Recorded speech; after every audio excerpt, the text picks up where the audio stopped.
Today we're gonna do the absolute dumbest comparison I've ever done in my life. iPhone 15 Pro versus Alexa Mini LF. And because it's so dumb, I decided to clone myself. JK, this is my brother. He flew in from Finland just for the stupid comparison. And if even one of you cannot see the difference, I quit.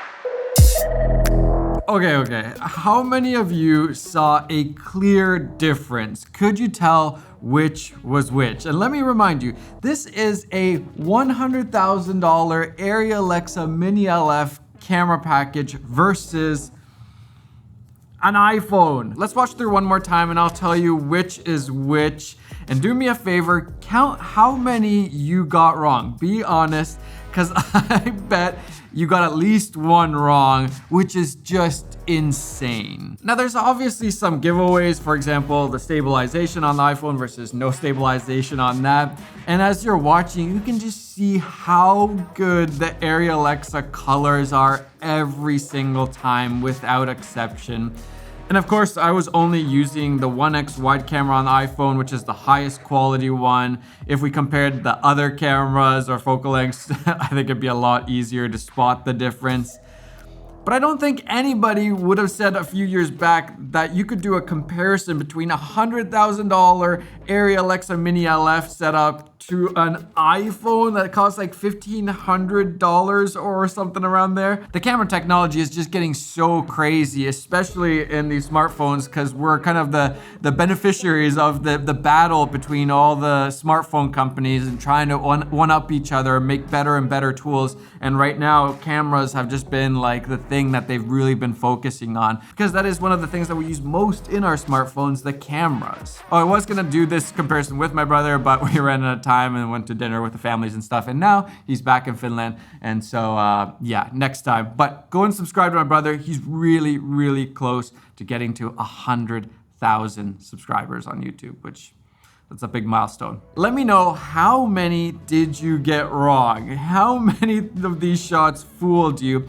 And for me, looking at the footage, I'd say about 50% of it is pretty easy. It's kind of clear, like, oh yeah, that's the iPhone, that's Arri. 30% of it, it's like, I think that's the iPhone. I'm like, kind of sure, I think that's it. And then I think about 20%, which is kind of crazy to say, I think could fool anyone into thinking that it was the Arri footage, especially the shot of my brother on the wood slat wall. I bet any money it's probably like 50-50 people just guessing if it's Arri or iPhone. I don't think it's like oh yeah, that's definitely one or the other. Some of it's really hard to tell. Even Isaac, as he was editing this, had to check back a few times, like, wait, was that the Arri or the iPhone?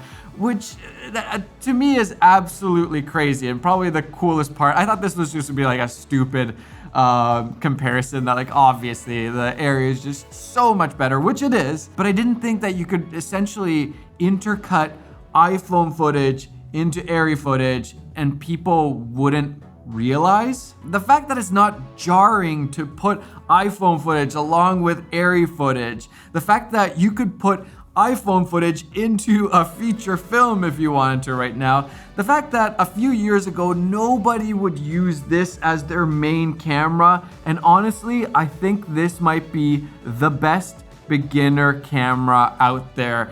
And by kind of a long shot, just because of how much it gives you in a small package for the price. And everybody needs a phone anyway. So if you're a filmmaker or a photographer, might as well just get one of these. This is literally the best bang for buck camera I think that you can get right now. All you gotta do is buy like a nice microphone and get good audio. You have 24 frames per second, 4K, ProRes, log, high dynamic range. You have it all right here. I will say a few of these clips got definitely ruined by the ND filter I was using. I don't know if it was just like IR pollution. The blacks on some of the shots were just completely wrecked. They're all like purple and magenta and nasty. So that was a bit of a giveaway at times. And if you look direct side by side here of the Arri footage and the iPhone, you can clearly see that the Arri is just so much better in every single way. But again, to me, what stands out is that the iPhone is not that bad. It looks better than most APS-C cameras from just like a couple of years ago with an f4 lens, which that's kind of weird to say. But the thing that you guys wouldn't have seen is that every single Arri clip was so easy to color grade. The colors are just so good every single time, whereas the iPhone clips definitely still needed some more work. A few of them were like super easy. I'd say the majority of them needed quite a bit of work, and then a few of them were just like nightmares. And I think that's, you know, partly, okay, the color science is the best on Arri Alexa. If you want good colors every single time, reliably, consistently, it's Arri.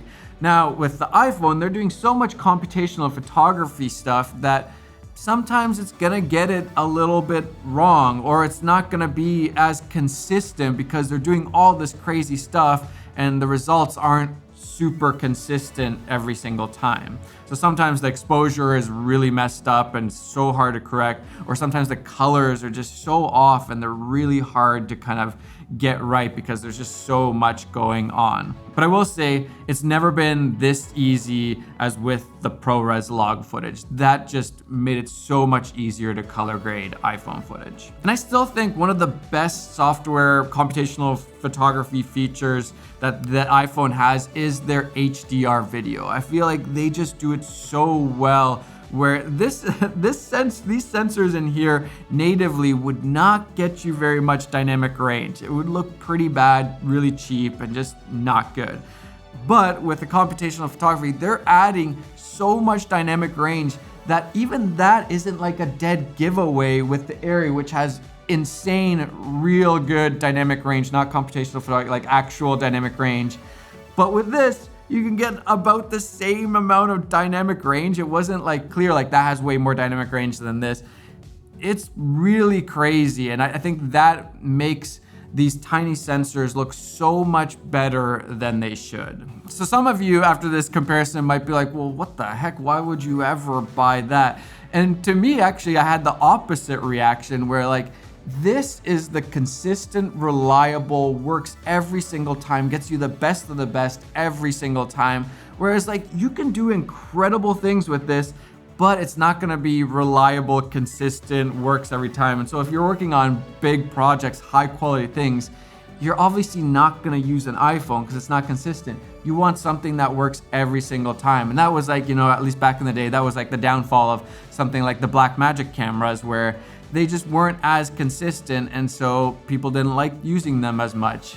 The reason why these get used all the time is because they're so consistent. They're tested, both like the physical build, but also the image that comes out of it. But I am curious, at what point are we gonna start getting really crazy computational photography software upgrades, updates in our prosumer cameras and cinema cameras, which I'm pretty sure is a lot harder than we think, just because as the sensor size gets bigger, the amount of compute power you need to do the same sorts of things that they do in an iPhone, it gets so much crazier that it's probably not even possible right now, and that's why they haven't really done it. But it will come at some point, and then that's just gonna like unleash a whole new generation of cameras. But I will say at this point, it is very hard to justify something like buying a $100,000 Arri when you could get, you know, an iPhone, an FX3, a bunch of lenses, lights, you could get gimbals, everything for the price of, you know, one camera body. But again, to me, that they're totally different use cases. It's awesome that we have this, but it's also awesome that we have this or an A7S III. All of these tools are so powerful, and it's just another reminder that there's nothing stopping you from becoming a filmmaker or being a high-end filmmaker. If you cannot tell incredible stories using a camera that fits in your pocket, it's not gonna work out with that camera either. So just get out there, start telling stories, and learn how to use these tools, and then someday translate those skills and that experience and that talent onto one of these. All right, hope you guys like this video. It was a silly one. Let me know what you think. These kinds of comparisons are always very, very interesting.